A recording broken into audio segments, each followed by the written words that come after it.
여러 해 후에 애굽 왕은 죽었다. 이렇게 23절을 시작하고 있습니다. 여러 해 후에라는 뜻은 몇 년도 말할 수 있지만 또 긴 세월을 말할 수 있습니다. 우리가 흔히 내일 모레 내가 너한테 필요한 걸 주겠다. 그것이 진짜 내일 모레일 수도 있지만 내가 내일 모레 60이 된다. 이렇게 말하면 상당한 기간을 두고 있는 것과 마찬가지입니다. 모세가 도망자가 되어 미디안 땅으로 도망간 뒤에 수십 년의 세월이 흘렀습니다. 우리가 이제껏 전제로 한 것에 따라 계산을 해보면 애굽 왕은 모세가 미디안 땅으로 도망간 지 36년 정도 있다가 죽었고 새로운 왕이 등극하게 됩니다. 이 새로운 왕은 아멘호텝 2세라는 왕인데 새로운 왕이 바뀌면 뭔가 새로운 사실이 또 새로운 좋은 일들이 일어날 것이라고 기대할 만합니다. 그런데 왕은 바뀌어도 여전히 이스라엘 백성들에게 그 상황은 같았습니다. 아니 오히려 더 악화되었습니다. 그래서 이들은 하나님께 탄식하며 부르짖습니다.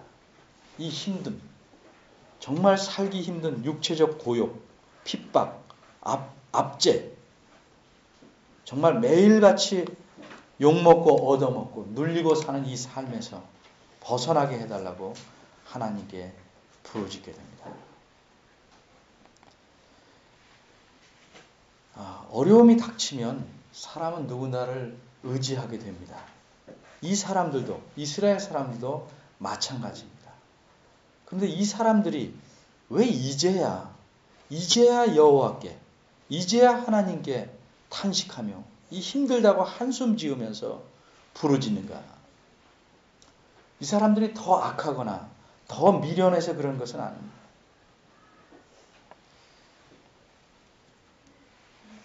이 사람들은 도대체 이제껏 무엇을 하고 살았는가? 왜 어려움이 닥치면 처음에 그 어려움을 호소해서 도와달라고 하지 않는가? 이 사람들은 종살이 한 지 300년이 지났습니다. 그러고 나서야 하나님께 도와달라고 말합니다.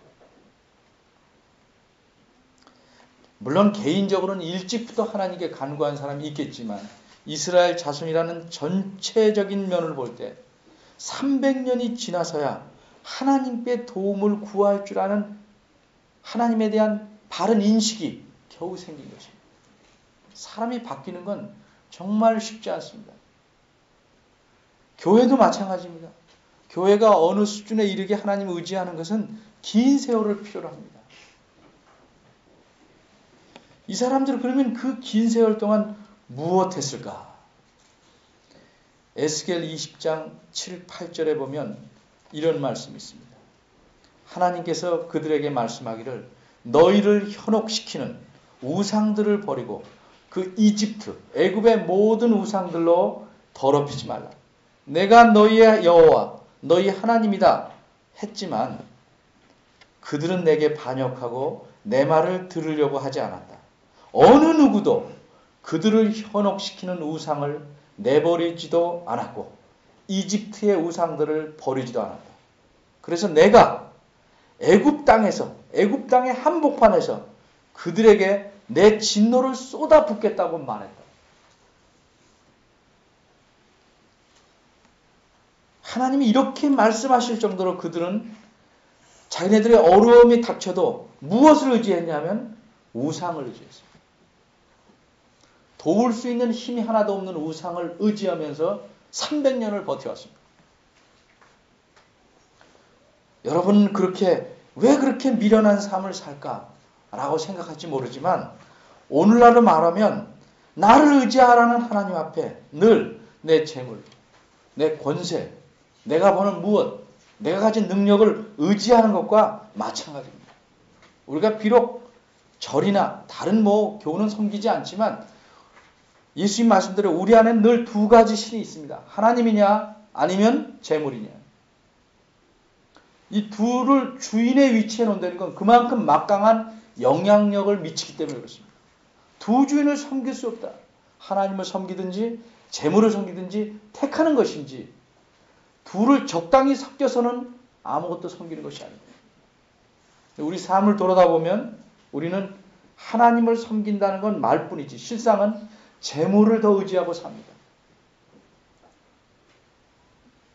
하나님 대신에 자리를 차지하는 것, 그것이 형상이 있든지 없든지 그것이 우상입니다. 그렇게 평생을 삽니다. 나라 전체가, 백성 전체가 그렇게 삽니다. 그 결과 아무런 도움이 되지 않습니다. 마음의 일시적 위안은 없고 마음의 든든함은 혹 가질 수 있지만 그것이 모든 문제를 해결하지 않습니다. 근본적인 문제를 해결하지 않습니다. 그 사실에 깨닫게 되자 비로소 하나님께 부르짖습니다.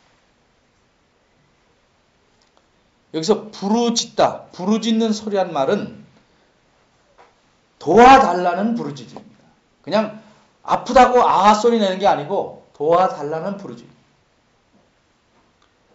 이 말을 하기 전까지 하나님을 알고 하나님을 섬긴다 했지만 실상은 그들의 삶 속에는, 그들의 생각 속에는 하나님이 없었습니다. 시편 14편 1절에 있는 말씀대로 어리석은 자는 하나님이 없다더라. 있다는 건 알지만 삶 속에서는 정말 없이 사는 것입니다. 하나님의 이름도 알고 언제 예배드리는 줄 알고 정기적으로 참석하지만 하나님에 대한 전적인 신뢰는 없고 내 삶은 내가 책임진다. 하나님은 내가 혹 필요할 때만 가끔 뒷받침해달라. 이렇게 하나님을 액세서리로 불과하게 생각합니다. 그러나 하나님은 그것을 용납치 않습니다. 이들이 이제껏 그들의 생각 속에 하나님이 없다가 하나님께 부르짖게 된 것은, 도와달라고 요구하는 것은 돕는 분에 대한 신뢰가 생겼기 때문에 그렇습니다. 정말 그분에 대한 의지가 필요하다는 것을 알게 되었기 때문에 도와달라고 말하는 것입니다. 하나님의 요구는 아주 단순합니다. 내가 어떻게 살아갈래? 내 힘으로 살래? 내 힘으로 살래? 아주 간단합니다. 널 믿고 네 식으로 살래? 아니면 날 믿고 널 포기하고 내 힘으로 살래?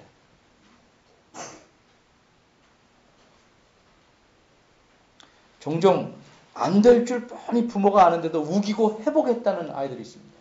그럼 부모들은 해보라고 합니다. 왜냐하면 깨달아서 부모를 의지하고 자기의 한계를 알게.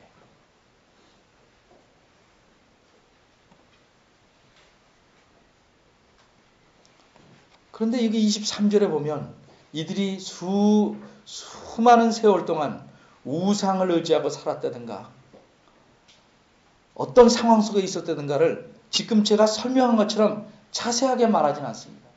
그건 성경 다른 곳 에스겔에서 말하는 것입니다. 왜 이 사실이 여기 말하지 않는가? 이 사실을 여기서 안 말했는가? 이 출애굽기를 쓴 분이 의도가 조금 다르기 때문에 그렇습니다. 이분이 말하려는 건 24절, 25절의 그 내용, 거기에 초점을 맞추기 때문에 이들이 수많은 세월을 우상을 섬기며 정말로 하나님을 의지하지 못하고 살았지만 하나님께 도와달라고 외치자 하나님이 어떻게 하셨는가? 하나님이 하신 일에 초점을 맞추기 위해서 제가 금방 말씀드린 것을 설명하지 않습니다. 그러나 이런 상황들을 이해하려면 좀 필요하겠기에 제가 말을 붙인 것입니다. 사람은 누구나 장점과 단점을 갖고 있습니다. 그게 한쪽으로 좀 비중이 다른 사람들 다 있지만 그런데도 유독 어떤 사람에게 단점은 의도적으로 무시하고 장점만 말할 경우에는 칭찬하려던 거거나 격려하려던 거거나 아니면 아첨하려는 겁니다. 장점은 좀 내려놓고 단점만 말하는 것은 흉보려고 하거나 좌절시키려고 하거나 아니면 그 사람을 고치는 좋은 일을 하려는 겁니다. 근데 그런 모양이 나타날 때 상대방의 의도를 얼만큼 신뢰하느냐에 따라서 생각이 달라질 수 있죠.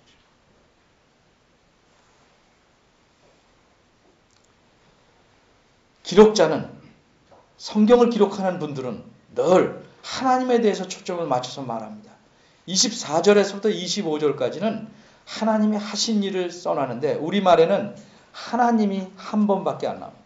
하나님이 그 고통 소리를 들으시고 기억하사 권념하셨다. 딱 한 번 나옵니다.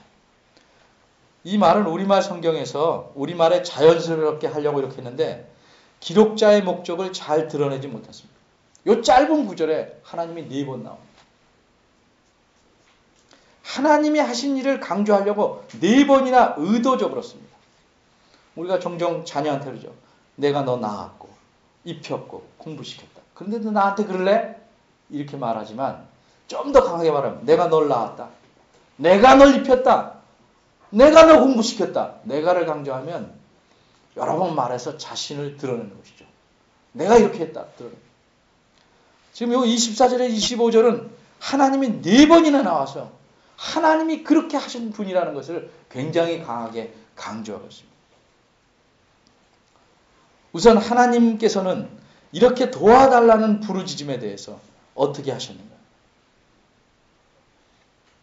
실컷 수많은 세월을 우상만 섬기고 자기 힘으로 살겠다 버둥거리면서 살아가는 꼴을 보고 이제 와서 도와달라면 싸다 싸.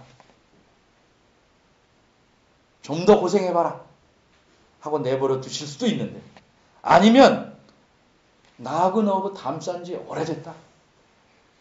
포기하고 내버려 두실 수 있는데 24절은 뭐라고 말씀합니까? 하나님이 그 고통 소리를 들으셨다. 이렇게 말합니다. 여기서 고통 소리란 말은 신음소리입니다. 도와달라는 말만 겨우 들은 것 아니고 그들의 삶의 실체를 보십니다. 그들의 삶이 얼마나 고통 가운데 있으며 그들이 그 고통 속에서 신음하고 있는지 그걸 들으셨다.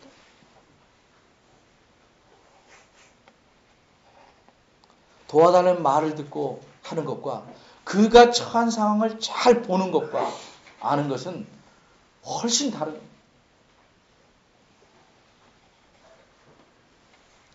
정말 하나님께 도와달라는 그런 간절한 마음으로 부르짖으니까 그 기도가, 그 소리가 하나님께 도달했어요.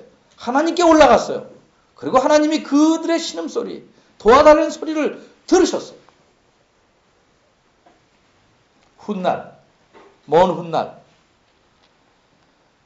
이들이 말하기를 민수기 20장에 가서 이렇게 말합니다. 우리가 여호와께 부르짖었더니 주께서 우리 부르짖음을 들으시고 우리를 애굽에서 이끌어내셨습니다. 이렇게 고백합니다. 자기네들이 막 부르짖은 게 잘 됐다고 말하지 않고 주께서 들으시고 우리를 건져내셨다. 이렇게 고백합니다. 그런데 여기서 또 생각해 볼 것은 어떻게 하나님은 그렇게 못되게 굴고 하나님을 의지하지 않는 사람이 도와달라고 그러니까 바로 들어주시는가?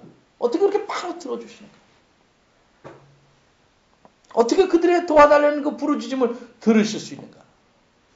그것을 설명하는 말이 그 다음에 기억하사입니다.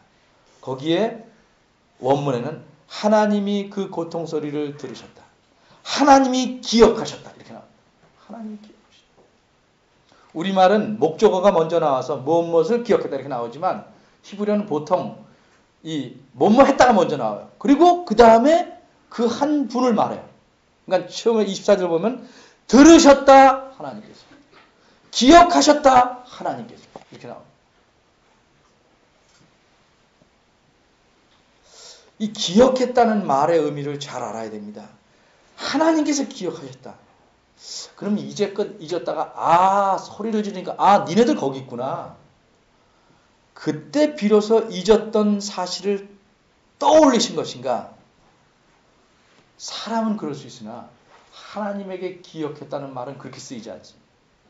하나님께서 기억했다 하는 말은 늘 염두에 늘 두고 계시다가 마침내 그 그 두고 계시던 생각을 실천할 때가 됐다. 행동에 옮길 때가 됐다 할 때 쓰는 말이 기억했다. 잊어버렸다는 말을 뜻하는 게 아니고 하나님의 경우는 늘 기억하시던 것을 비로소 행하실 때가 되었다는 것을 보여주는 표현입니다. 무엇을 늘 기억하고 계시는가?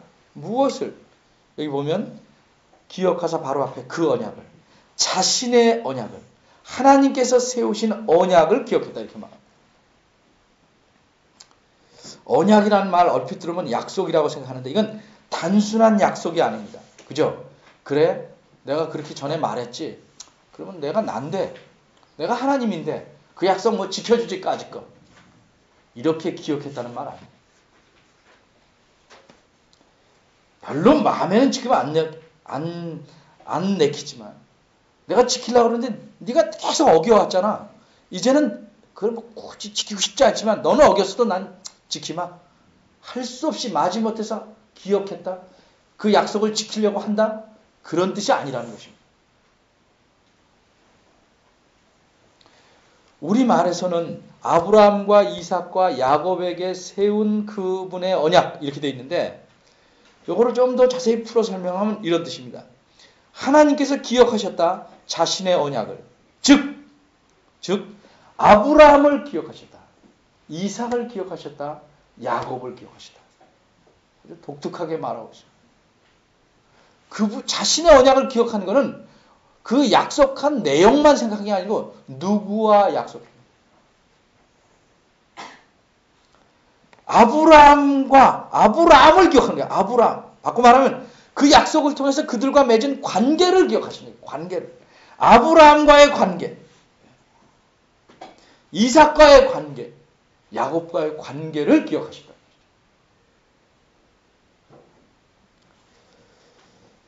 그들에게 뭐라고 약속하셨냐면 나는 내 하나님이 되겠다. 내 하나님이 되겠다. 그리고 너 때문에 너의 후손의 하나님이 되겠다. 그러니까 지금 관계가 아브라함 때, 이삭 때, 야곱 때 계속 내려오면서 하나님은 그들의 하나님으로 계시겠다는 거죠. 그런 관계를 기억하시는 거예요. 그리고 그들의 후손의 하나님이 되시겠다는 거죠. 이 이스라엘 백성 참 못됐지만 아브라함과 이삭과 야곱에게 하신 약속이 뭐냐면 이 못된 이 이스라엘 백성에게도 내가 하나님이 되겠다 하는 관계를 갖고 있다면 그걸 기억하시겠다. 그걸 기억하고 계시는 거죠. 근데 우리가 여기서 좀 더 생각해 볼 것은 아브라함과 이삭과 야곱이 이미 죽은 사람이에요. 이미 다 죽어버렸어요. 뭐 그들이 죽었는데 굳이 그래 죽은 사람에 대해서도 그래도 최소한 예의는 지켜야지. 그들을 추모해서 지켜야지. 그 정도로 그들과의 관계를 말하는 것이다. 전에는 너희 하나님이었지만 너희가 죽었으니까 이제는 더 이상 너희의 하나님이 아니다. 그렇지만 내가 약속은 지킨다. 이 정도의 관계로 기억하시는 거예요.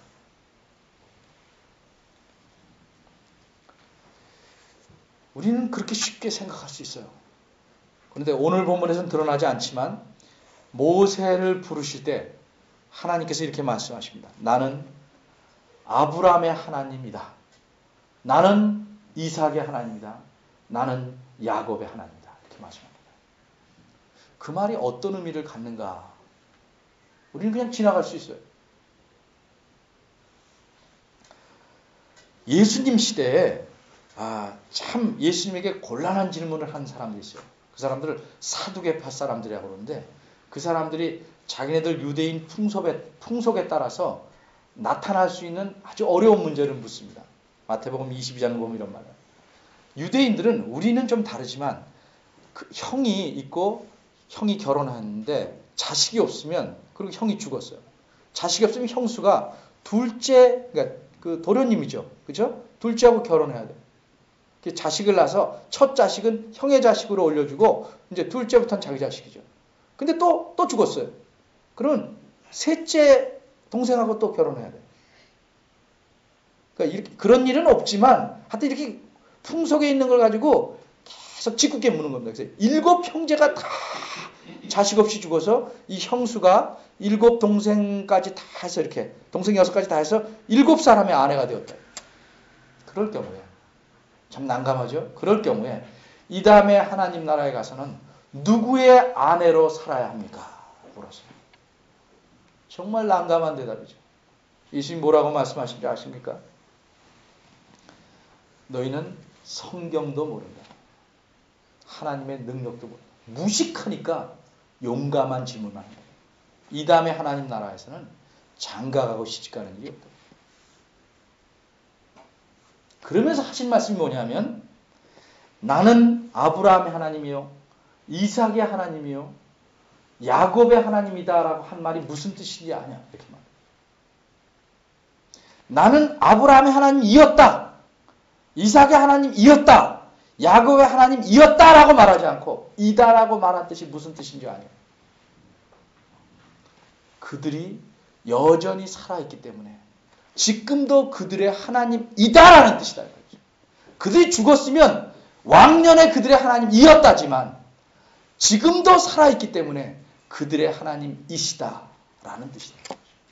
바꿔 말해서 그들은 이 땅에서 살다가 육신은 버렸지만 새롭게 하나님 앞에서 살아있는 하나님의 백성으로 영원히 살고 있다. 부활하였다라는 사실을 말하고 있다. 왜 이 사실을 제가 언급하냐면 지금 하나님께서 그 자신의 언약을 기억했다 할 때 아브라함을 기억하고 이삭을 기억하고 야곱을 기억하는 게 죽은 사람으로서 안 됐다고 기억하는 게 아니고 지금 자신과 더불어 있는 그 사람과의 관계를 생각했다. 우리 종종 그렇잖아요. 멀리 떨어지는 사람과 약속은 안 보니까 슬슬 할 수도 있죠. 바로 앞에 있으면 어떻게 하겠습니까? 그 관계를 참 눈으로 외면할 수가 없죠. 일반적으로 사람은 그래요. 아브라함과 이삭과 야곱이 지금 그들에게도 여전히 그들의 하나님 되겠다. 그래서 돼서 지금도 그들의 하나님이라는 거죠. 이 세 사람이 잘 쉽게 말하면 하나님을 잘 보고 있는 거예요. 약속을 지키나 안 지키나. 자신들의 후손인 이스라엘 백성에 대해서 조건 없이 그들의 하나님이 되시겠다라고 말씀하신 그 하나님께서 어떻게 하시는가를 본다. 그 관계, 그거를 알고 있습니다. 그래서 그 약속을 지키시는 겁니다. 그들과의 관계에 따라서 이 정말 못된 이스라엘 백성들이지만 그들의 고통 소리를 바로 들으시고 그들을 위해서 행동하십니다. 그럼 들으시고 어떻게 하셨는가? 기억하시고 어떻게 하셨는가? 사람은 뭐라 그러면 기억만 하고 그 다음에 또 묵묵부답인 사람 많습니다. 알았다. 그리고 암수.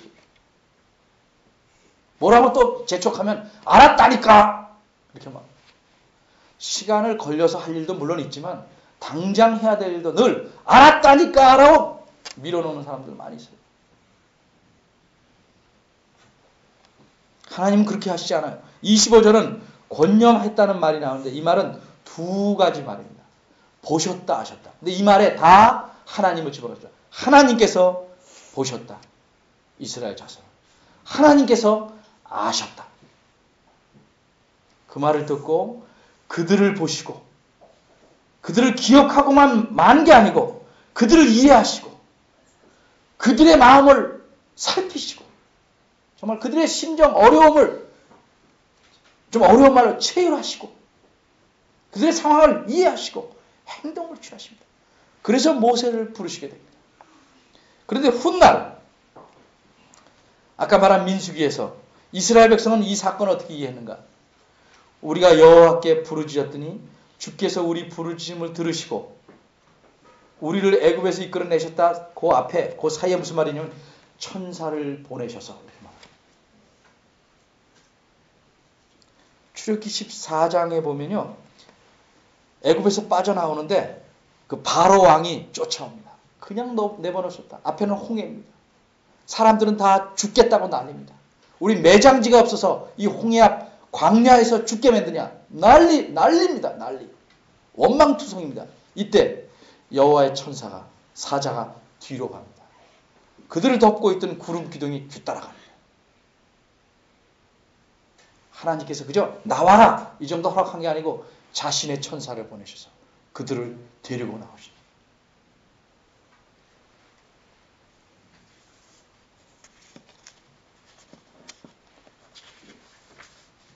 이들이 그토록 오랫동안 사실상 하나님을 버리고 잊고 살았지만 하나님께 도와달라고 그를 의지하고 부르짖으니까 하나님이 아브라함과 이삭과 야곱을 기억하시고 자신의 언약을 기억하시고 그들을 건져내시기로 하셨던 그들을 그 고통 가운데서 끌어내시기로 하신 것입니다. 하나님은 목석이 아닙니다. 귀머거리가 아닙니다. 무정한 분이 아닙니다. 특별히 하나님 자신의 백성에 대해서는 늘 관심을 기울이고 사십니다. 늘 들으시고 상황을 살피시고 보시고 관심을 가득 기울이신 그런 분입니다. 구약시대에만 그렇게 한 건 아니고 지금도 역시 그럽니다. 왜 그런가? 그리스도인이라는 게 뭡니까? 예수 믿는 사람들이라는 게 뭡니까?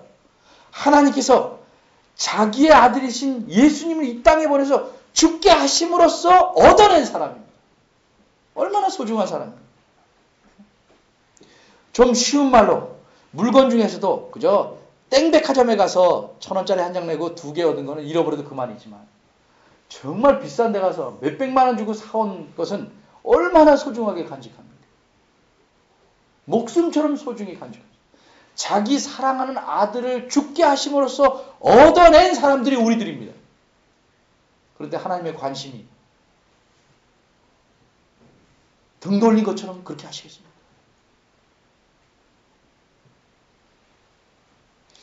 우리는 하나님에게 그토록 소중한 그분의 자녀고 백성입니다. 그런데 우리가 고통 가운데 있을 때, 우리가 어려움에 처해 있을 때, 슬픔 가운데 있을 때, 배신당할 때, 낭망할 때 어떤 느낌이 듭니까? 하나님은 멀리 계신 것 같고 아무런 관심이 없으신 것 같고 내가 알아서 하라고 내버려 두신 것 같이 보입니다. 겉으로는 적어도 그렇게 보입니다. 왜 그렇습니까? 왜 그렇습니까? 우리에게 문제가 있기 때문에 그렇습니다. 그분에게 정말 절실하게 도움을 구하지 않기 때문에 그렇습니다. 대부분의 경우는 그렇습니다. 그렇게 구해도 하나님께서 조금 미루고 계실 경우도 있지만 대부분의 경우는 절실하게 도움을 요구하지 않기 때문에 그렇습니다. 우리는 기도합니다. 어떻게 합니까? 도와주시려면 도와주시고 아니면 말고. 정 그렇게 싫으시면 내가 내 힘으로 살 테니까 웬만하면 좀 도와주고 아이고 뭐 안 봐주려면 말고. 그분에 대한 전적인 신뢰가 없으면 그분은 늘 관심을 기울이지만 우리를 위해서 어떤 행동을 일부러 참고 계십니다.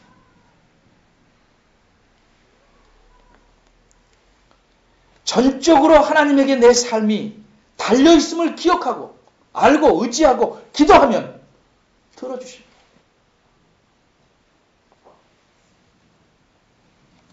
열왕기하 13장에 보면 이런 말이 나옵니다.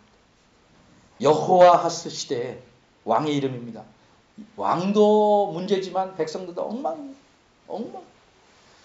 그래서 하나님은 아람 왕, 다른 나라의 왕을 통해서 항상 이스라엘을 학대케 하셨습니다. 그렇게 몽둥이를 들어서 때리듯 늘 학대받고 살았습니다.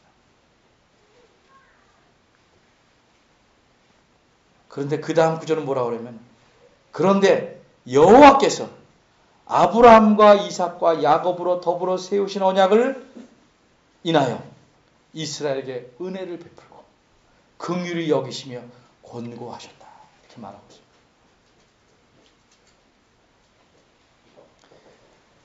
우리가 악할지라도 정말 주님 앞에 용서를 구하며 간절히 그분의 도우심을 구하면 그분은 들어주십니다.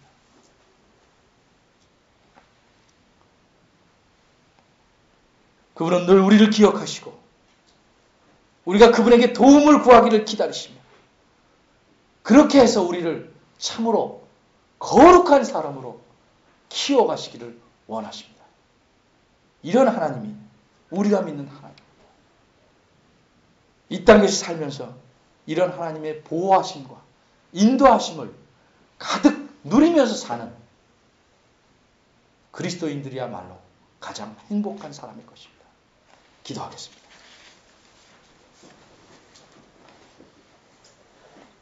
하나님 아버지, 우리 마음속에 하나님에 대한 절실함이 없습니다.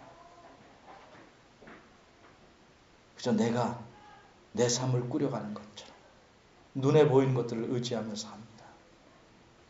그리고 큰 문제가 터졌을 때야 겨우 하나님을 쳐다보며 어떻게 하냐고 울상을 짓습니다.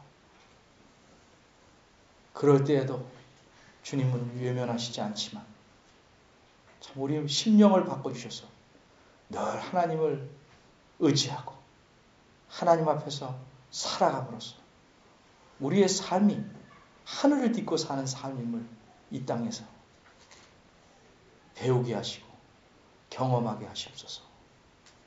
예수님의 이름으로 기도합니다. 아멘. 다 같이 일어나셔서 성경 5장 보시겠습니다.